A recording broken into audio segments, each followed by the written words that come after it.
விஜய் அவர்களுடைய அரசியல்ல இன்னைக்கு முக்கியமான ஒரு தினம். பெரியார் பிறந்த நாள் அன்று விஜய் அரசியலினுடைய ஒரு முக்கிய பகுதியை எல்லாருமே விமர்சிக்கிறார்கள். கொஞ்சம் பேர் பாராட்டுறாங்க, இன்னும் கொஞ்சம் பேர் குழப்ப நிலைமையில் இருக்காங்க. இதை விமர்சிப்பவர்கள், பாராட்டுபவர்கள், குழப்ப நிலையில் இருப்பவர்கள் விஜய் அவர்களுடைய அரசியல் என்ன சொல்கிறது? தமிழ்நாட்டு அரசியலில் ஒரு பெரும் புயல் வீசுமா, இல்லை 10-11 அப்படின்னு சொல்லி புயல் கரையை கடந்து விடுமா?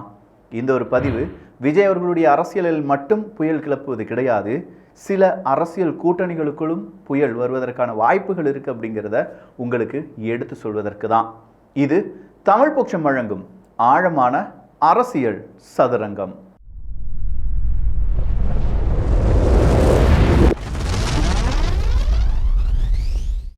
ஃபர்ஸ்ட் திமுகவினுடைய பவள விழாவிலிருந்து போயிடலாம். இந்த பவள விழா அப்படின்னு சொல்லும் போதே மிகப்பெரிய அளவில் எதிர்பார்ப்பு. அமைச்சரவையில் மாற்றம் இருக்குமா? உதயநிதி ஸ்டாலின் அவர்கள் துணை முதல்வராக மாற்றப்படுவாரா? எந்த மாதிரியான மாற்றங்களுடன் திமுக 2026 தேர்தலை சந்திக்க போகிறது? சீனியர் ஜூனியர் பிரச்சனை திமுகவில் இன்னும் உச்சமடையுமா? இப்படிங்கிற பல கேள்விகள் இருந்துச்சு. அந்த கேள்விகளுக்கெல்லாம் பதில் கிடைச்சிச்சா அப்படின்னு கேட்டால் பதில் கிடைத்ததை விட மிகப்பெரிய அளவில் ட்விஸ்ட்டுகள் அப்படிங்கிறது இங்கே நாம் பார்க்கலாம். இந்த பவள விழா அப்படின்னு சொல்லும்போதே அதற்கான ஏற்பாடுகள் எல்லாம் ஜெகஜோதியாக நடந்திருக்கும். ஆனால் நடுவில், சாலையின் நடுவில் நீங்கள் பேனர் வைப்பது எவ்வளவு பெரிய குற்றச்செயல்? அது அயோக்கியத்தனம் கிடையாதா? இந்த கேள்வியை கேட்டிருக்காங்க அறப்போர் இயக்கம். அறப்போர் இயக்கத்தினுடைய அந்த ஒரு செய்தியை மட்டும் உங்ககிட்ட நான் சொல்கிறேன். ஏன்னா இது ஒரு இயக்கம் வைக்க வேண்டிய கேள்வி கிடையாது, ஒவ்வொரு மனிதனும் வைக்க வேண்டிய கேள்வி. அதிமுகவினுடைய ஆட்சி காலத்தில் ஒரு பேனர் விழுந்து ஒரு பெண் உயிரிழந்து விட்டார்கள். உடனே அதிமுக ஆட்சியை கவிழ்க்க வேண்டும், அது இருக்கவே கூடாது அப்படின்னு சொல்லி நாம் என்ன செஞ்சோம்? மிகப்பெரிய அளவில் எல்லாரும் பேசணும். நான் பேசினேன், நீங்கள் பேசியிருப்பீங்க, டிஎம்கே பேசியிருப்பாங்க, இன்னும் நிறைய அரசியல் கட்சி தலைவர்கள் எல்லாருமே பேசியிருப்பாங்க. ஆனால் இன்னைக்கு அதே பேனர் விபத்துக்குள்ளே தான் ஆகலையே, யாரும் உயிர் போகலையே அப்படின்னு சொல்லி சர்வசாதாரணமாக கடந்து விடுவீர்களா? இல்லை, எப்பா பேனர்லாம் வைப்பது தவறுன்னு கடந்த ஆட்சியில் நம்ம சொன்னோமே அப்படின்னு சொல்கிற கேள்வி நீங்கள் கேட்பீங்களா? உங்களுடைய மனசாட்சி என்ன சொல்லுதோ அதன் அடிப்படையில் நீங்கள் செய்யலாம். அதற்கான ப்ரூஃபையும் இங்கே நான் தந்துடுறேன்.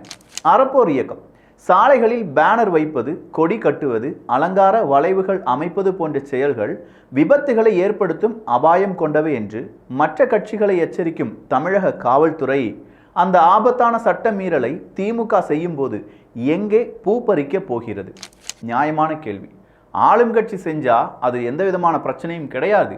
எதிர்கட்சிகள் செய்கிறாங்க அப்படின்னா, இல்லை வளர்ந்து வரக்கூடிய கட்சிகள் செய்கிறாங்க அப்படின்னா உடனடியாக அதை அகற்றம் செய்வது, அதில் ஏறி மிதிப்பது, அதை உடைத்து எறிவது, இப்படின்னு சொல்கிற பல செயல்களை செய்து வரக்கூடிய காவல்துறையினர்களே ஆளும் கட்சி செய்யும் போது எங்கே போனீங்க அப்படிங்கிற ஒரு கேள்வியை வைக்கிறாங்க.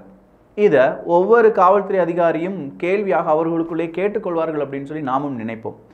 காவல்துறை அதிகாரிகள் அப்படின்னு சொல்லும்போது நாம் என்ன நினைப்போம்? சட்டத்துக்கு பயந்தவர்கள் அப்படின்னு சொல்லி. ஆனால் உண்மையிலேயே காவல்துறை அதிகாரிகள் இந்த சட்டத்துக்கு பயந்தவர்களா அப்படிங்கிறது தெரியலை. பட் கதர் சட்டைகளுக்கு பயந்தவர்களாக இருப்பது தான் காலத்தினுடைய கொடுமை. கதர் சட்டைகள் காவல்துறையை கட்டுப்படுத்தும் போது காக்கி சட்டைகள் என்ன செய்யும் அப்படிங்கிற ஒரு கேள்வி உங்கள் மனசில் எழுறது மாதிரியே என்னுடைய மனதிலும் எழுகிறது. அப்படி எழுவதற்கான அடுத்த ஒரு காரணம் அவங்க சொல்கிறாரு, ஐபிஎஸ் எல்லாம் படித்து முடித்து விரைப்பாக வேலைக்கு வந்த நீங்கள். கரெக்டு தானே? எத்தனை மாணவர்கள்ட்ட வேணாலும் கேளுங்களேன், போலீஸ் ஆகணும் அப்படின்னு சொல்லுவாங்க. காரணம் என்ன?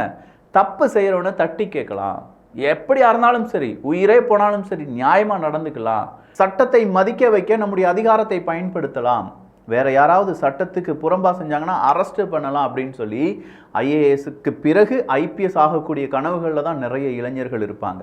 அப்படி ஐபிஎஸ் எல்லாம் படிச்சுட்டு விரைப்பாக வேலைக்கு வந்த நீங்கள் சட்டத்தை மீறி சாலையில் வைக்கப்படும் பேனர் கொடிகளை கூட அகற்ற திராணி இல்லாமல் இருக்கிறீர்களே, உங்களுக்கெல்லாம் கொஞ்சம் கூட வெட்கம் இல்லையா அப்படிங்கிற ஒரு கேள்வியை கேட்டு அறப்போர் இயக்கம், TN police, Chennai police, Chennai traffic, CMO Tamil Nadu, இந்த 4 பேரையும் அவங்க என்ன செஞ்சுருக்காங்க? டேக் பண்ணியிருக்காங்க. பொதுமக்களுக்கு ஆபத்து என்று தெரிந்தும் இப்படி சாலைகளில் சுய விளம்பரம் தேடும் அரசியல் கட்சி தலைவர்கள் மக்கள் நலனில் எப்படி அக்கறை காட்டுவார்கள்? சட்டத்தை காக்க வேண்டிய பொறுப்பு கொடுக்கப்பட்டுள்ள ஆளும் கட்சியே இந்த சமூக விரோத செயலில் ஈடுபட்டு விட்டு அந்த கட்சியை கேப்பியா, ஆப்பிரிக்காவுக்கு போவியா என்று கூச்சல் போட்டு தங்கள் தவறை மறைக்க மட்டும் கூட்டமாக வந்து கோஷம் போடுகிறார்கள். அவர் சொல்கிறதுக்கான நியாயம் புரியுதா? இப்படி நம்ம ஏதாவது கேட்டுட்டோம்னா, ஏய் நீ அதிமுகவை கேள்வி கேட்டியா, நீ பிஜேபியை கேள்வி கேட்டியா, நாங்கன்னா மட்டும் என்ன தொக்கா அப்படின்னு சொல்லி கேட்குறாங்க. அது சரியா அப்படிங்கிற ஒரு கேள்வியே கேட்டிருக்கார். இது ஒரு புறம் இருக்க, எல்லா அரசியல் கட்சியும் செய்கிறாங்கப்பா அப்படின்னு சொல்லி நாமும் என்ன செஞ்சிருவோம், நடை போடுவோமே. அப்படியே நடந்து போகும்போது அந்த ரோட்டில் இன்னொரு செய்தி. அது என்ன செய்தி அப்படின்னு பார்த்தா, மத்திய அரசை கண்டித்து பெரியார் சிலை முன்பு மதுவை கீழே கொட்டி போராட்டம் செய்த விசிகாவை சேர்ந்த பெண்கள், ஒழிப்போம் ஒழிப்போம் மதுவை ஒழிப்போம் என முழக்கம். வாரே வா வா வா வா, நாமளும் ஸ்டெப் போடுவோம். வேட்டையன் படம் மனசிலாயோ மனசிலாயோ. என்னங்க நினச்சிட்டு இருக்கீங்க? பேசாமல் என்ன செய்றீங்க, அமெரிக்காவில் மதுவை ஒழிக்க வேண்டும், ரஷ்யாவில் மதுவை ஒழிக்க வேண்டும். கிம் அவர்களே, உடனடியாக உங்களுடைய பதவியை ராஜினாமா பண்ணுங்க, உடனடியாக உங்களுடைய ராஜினாமா பண்ணுங்க. ஜி ஜின்பிங் அவர்களே, மதுவை ஒழிக்கவில்லை என்றால் சீனா அவ்வளோதான், நாங்கள் என்ன செஞ்சிருவோம், பெரிய அளவில் ஆர்ப்பாட்டம் நடத்திடுவோம் சீனாவுக்கு எதிராக. வாய்ப்பில்லை. இங்கே இருக்கக்கூடிய கம்யூனிஸ்ட் கோச்சிக்கிடுவாங்கல்ல, கொஞ்சம் பேர் இருந்தாலும் விசிகாவுக்கு நண்பர்களாக இருக்காங்க, கோச்சிக்கிடுவாங்க. அதனால் அது வேணான்னு வச்சுக்கோங்களேன். வேறு எங்கே சொல்லலாம், போல்வியா, ஸ்லோவேக்கியா, அதெல்லாம் வேணாம். ஆப்பிரிக்கா, சவுத் ஆப்பிரிக்கா, என்னையா நினைக்கிறீங்க? தமிழ்நாட்டில் மதுவை ஒழிக்க போகிறோன்னு கிளம்பிட்டு ஒட்டுமொத்தமாக இந்தியாவையும் மதுவை ஒழிக்க வைக்க வேண்டும், அகில இந்தியாவில் எங்களுடைய போராட்டம் இருக்கும்.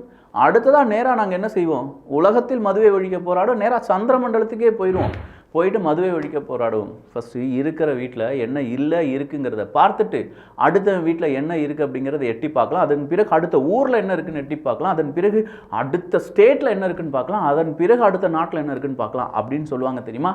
அதற்கு தகுந்தது மாதிரி விசிகா கொஞ்சமாக இப்போதைக்கு விசிகாவுக்கு ஒரு பயம். திமுகவை எதிர்த்து ஐயா திருமாவளவன் அவர்கள் கொஞ்சம் பேசிட்டாரு. அதுவே அரசியல் புரசலாக சண்டை சச்சரவாக ஓடிட்டு இருக்கு. நேராக ஸ்டாலின் அவர்களை போய் பார்த்தாரு.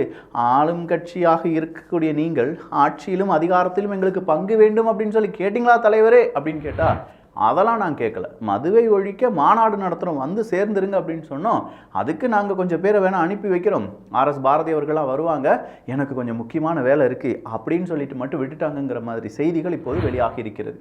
ஸோ மது ஒழிப்பு அப்படிங்கிறது ஜஸ்ட் அரசியல் அந்தர்பல்ட்டி, இல்லாட்டி யூ-டர்ன், ஓட்டன்லாம் சொல்லலாமே, அப்படியே ஒரு ஓ போட்டுட்டு வந்து மறுபடியும் அப்படி நான் சொல்லவே இல்லைங்கிற மாதிரி திருமாவளவன் அவர்களுடைய கூற்றுக்கள் இருக்கின்றன. உதயநிதி அவர்களை துணை முதல்வராக்க வேண்டும்.